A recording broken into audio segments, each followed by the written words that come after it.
दूर किसी जंगल में एक कालू कौवा रहता था जिसे अपनी अमीरी पर बहुत घमंड था।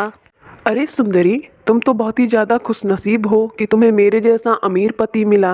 बाकी सारे पक्षी तो बहुत मेहनत से दाना ढूंढते हैं और तुम्हें तो बस हमारे खेत में जाकर दाना खाना रहता है, बैठे बिठाए खाती हो। हाँ कालू जी, लेकिन आपको अपनी अमीरी पर इतना घमंड नहीं करना चाहिए और गरीबों का दिल भी नहीं दुखाना चाहिए। बस भी करो, मुझे तुम्हारा ये भाषण नहीं सुनना है। इस तरह कालू कौवा सुंदरी की बात को टाल देता था। उसे गरीबों का मजाक उड़ाने में बहुत मजा आता था। उसी जंगल में एक टूनी नाम की चिड़िया रहती थी। वो बहुत ही ज़्यादा गरीब थी। उसके दो छोटे छोटे बच्चे भी थे। वो बहुत ही मुश्किल से अपने बच्चों का पेट भर पाती थी। बच्चों, तुम दोनों यहीं घोंसले में ही रहना, कहीं जाना मत। मैं जा रही हूँ लकड़ियाँ लाने, क्योंकि हमारा घर बहुत ही ज़्यादा कमज़ोर है और सर्दियाँ शुरू होने वाली हैं। टूनी चिड़िया लकड़ियाँ लेने के लिए चली जाती है। टूनी चिड़िया लकड़ियाँ ढूंढते ढूंढते बहुत ही ज़्यादा थक जाती है, इसलिए वो नींबू पानी की दुकान पर रुक जाती है, जहाँ पर कालू कौवा भी रहता है। अरे लूसी बहन, जरा नींबू पानी का शरबत बना दो मुझे एक। अरे टूनी चिड़िया, एक ही गिलास नींबू पानी पीना, क्योंकि तुम जैसे गरीब लोगों के पास ज्यादा नींबू पानी पीने के लिए पैसे नहीं होंगे। अरे कालू कौवे, इतना भी घमंड अच्छा नहीं होता। हाँ कालू कौवे, तुम अपनी अमीरी अपने घर पे जाके दिखाना, यहाँ मेरे ग्राहकों को नहीं। फिर कालू कौवे को गुस्सा आ जाता है और वो कहता है, अरे लूसी, मुझे जल्दी से नींबू पानी 4-5 गिलास बना के दे दो। फिर लूसी कालू कौवे को नींबू पानी बनाकर दिए जाती है और कालू कौवा बहुत सारे नींबू पानी पी जाता है। कालू कौवे, अब जल्दी से मेरे पैसे दे दो, तुम बहुत सारे नींबू पानी पी चुके हो। अरे वाह भाई वाह, मैं तुम्हें इतने सड़े नींबू पानी के पैसे दूंगा। चलो निकलो यहाँ से। देखो कालू कौवे, मेरा बहुत नुकसान हो जाएगा, मुझे मेरे पैसे दे दो। लेकिन कालू कौवा लूसी की बात एक भी नहीं मानता है और वहाँ से चला जाता है। लूसी बहन देखना, इस कालू कौवे को एक दिन इसके घमंड की सजा जरूर मिलेगी। इसी तरह कुछ दिन बीत जाते हैं और सर्दियों का मौसम आ जाता है, लेकिन टूनी चिड़िया का कोई भी पक्का घर लकड़ियों का नहीं था। मम्मा मम्मा, अपना घोंसला तो बिल्कुल भी गर्म नहीं है, मुझे बहुत तेज सर्दी लग रही है। बच्चों, तुम बिल्कुल भी चिंता मत करो, मैं कुछ करती हूँ। फिर टूनी चिड़िया वहाँ से चली जाती है और एक पेड़ पर जाकर चिंता में बैठ जाती है। हे भगवान, अब मैं क्या करूं? इतनी सर्दी से मैं अपने बच्चों को कैसे बचाऊं? कहीं मेरे बच्चों को कुछ हो ना जाए। तभी टूनी चिड़िया को कालू कौवे का पुराना टूटा फूटा घर दिखता है। अगर मैं इस घर को ठीक ठाक कर दूं तो मेरे बच्चे सुरक्षित इस घर में रह सकते हैं, लेकिन ये घर तो कालू कौवे का है, वो घर ये मुझे कभी नहीं देगा। चलो कोई बात नहीं, वो तो इस घर को देखने भी नहीं आता है कभी, उसे पता भी नहीं चलेगा। फिर टूनी चिड़िया उस घर की मरम्मत अच्छे से कर देती है और अपने बच्चों को लेकर उसमें रहने लगती है। बच्चों, इस घर में तो कितना अच्छा लग रहा है, लेकिन ये घर तो कालू कौवे का है जो हम बिना पूछे रह रहे हैं। मैं ऐसा करती हूँ, कल उससे जाकर बात करूँगी और उससे ये घर किराए पे ले लूँगी। अगले दिन टूनी चिड़िया कालू कौवे के पास आती है और उसे सारी बातें बताती है। ये तुम क्या कह रही हो टूनी चिड़िया? अब एक गरीब चिड़िया मेरे घर में रहेगी? नहीं नहीं, तुम अपने बच्चों को लेकर निकल जाओ मेरे घर से।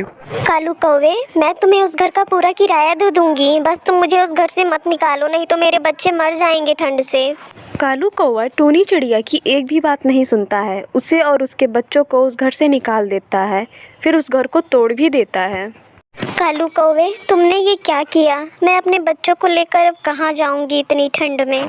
तुम लोग कहीं भी जाओ मेरी बला से, लेकिन टूनी चिड़िया, आज के बाद से तुम मेरे किसी भी चीज पर आंख उठाकर भी मत देखना। कालू कौवा फिर वहाँ से चला जाता है। कुछ देर ठंड में रहने के बाद टूनी चिड़िया के बच्चों की मौत हो जाती है और टूनी चिड़िया बहुत ही ज़्यादा उदास हो जाती है। कालू कौवे, मैं तुझे कभी माफ नहीं करूंगी, तेरे वजह से मेरे बच्चे बिछड़ गए मुझसे आज। सुंदरी, मैं कुछ दिन के लिए अपने भाई के यहाँ जा रहा हूँ, तुम अपना और इस अपने अंडे का ख्याल रखना। फिर कालू कौवा अपने भाई के यहाँ चला जाता है और 2 दिन बाद सुंदरी के अंडे में से एक नन्हा सा बच्चा निकलता है, जिसे सुंदरी देख बहुत खुश होती है। कुछ दिन बाद जब कालू कौवा अपने जंगल लौटता है तो देखता है कि कुछ बच्चे खेल रहे हैं। खूब ये नन्हे पक्षी कितने गरीब हैं और कितना शोर मचा रहे हैं, अभी मैं इन्हें मजा चखाता हूँ। उन्हीं बच्चों में कालू कौवे का भी बच्चा था, लेकिन कालू कौवे को ये बात पता नहीं थी। अरे गरीब पक्षियों के बच्चों, कोई इतना शोर मचाता है क्या? तुम लोगों की आवाज से मेरे सर में दर्द हो गया है। रुको, मैं तुम लोग को अभी मजा चखाता हूँ। कालू कौवा वो घोंसला उठाकर नीचे फेंक देता है जिसमें वो बच्चे खेल रहे थे। बाकी पक्षियों को उड़ना आता था लेकिन कालू कौवे के बच्चे को उड़ना नहीं आता था, इसलिए वो तुरंत ही मर जाता है। फिर कालू कौवा अपनी पत्नी सुंदरी के पास आता है। सुंदरी कभी बहुत खुश हो जाती है। सुंदरी, अब तक तो हमारे अंडे में से प्यारा सा बच्चा निकल चुका होगा ना? हाँ कालू जी, अपना बच्चा अंडे से बाहर निकल गया है, लेकिन वो अभी अपने दोस्तों के साथ खेलने गया है। चलिए मैं आपको उसके पास ले चलती हूँ। सुंदरी कालू कौवे को लेकर जाती है। हाय रे, ये मेरे बच्चे को क्या हो गया, ये तो मर चुका है। सुंदरी की बात सुनकर कालू कौवा बहुत दुखी हो जाता है क्योंकि उसने ही ये सब किया था। सुंदरी, मुझे माफ कर दो, मैंने अपने बच्चे को गरीब का बच्चा समझकर पेड़ से ढकेल दिया था। कालू जी, आपने बहुत गलत किया और आपने टूनी के साथ भी बहुत गलत किया। मैं ऐसे घमंडी पति के साथ नहीं रहूँगी। मैं जा रही हूँ यहाँ से आपको साथ छोड़कर। फिर सुंदरी कौवी कालू कौवे को हमेशा के लिए छोड़कर चली जाती है और कालू कौवा अकेला ही रह जाता है। ये कहानी है अमेज़न के जंगलों की, जहाँ पर एक कालू कौवा रहता था। वो बहुत ही ज़्यादा आलसी था। कालू कौवे को किसी भी चीज़ की फिक्र नहीं थी। वो सिर्फ खाता था और सो जाता था, कभी भी अपने घर की मरम्मत नहीं करता था। उसका घर बहुत ही ज़्यादा टूटा फूटा था। क्या करना है, रहने से मतलब है। मैं ज्यादा शौक नहीं करता, सर पे छत होनी चाहिए बस। कालू कौवे को बस खाने और सोने से मतलब था, उससे ज़्यादा वो कुछ नहीं करता था। एक दिन की बात है, बहुत ही तेज आंधी और तूफान आता है। उस आंधी तूफान में कालू कौवे का घर टूटकर उड़ जाता है हवा से। फिर कालू कौवा बहुत ही ज़्यादा परेशान हो जाता है, ठंड से कांपते कांपते। अरे कितनी ठंड है, कितनी हवाएं हैं, बिजली भी कड़क रही है। मैं तो ठंड से मर गया रे। चलो अब कहीं और ठिकाना देखना पड़ेगा। मैं ऐसा करता हूँ, टूनी बहन के घर चला जाता हूँ। इतना बड़ा घर है उनका, वो मना थोड़ी करेगी मुझे। फिर कालू कौवा टूनी चिड़िया के घर जाता है।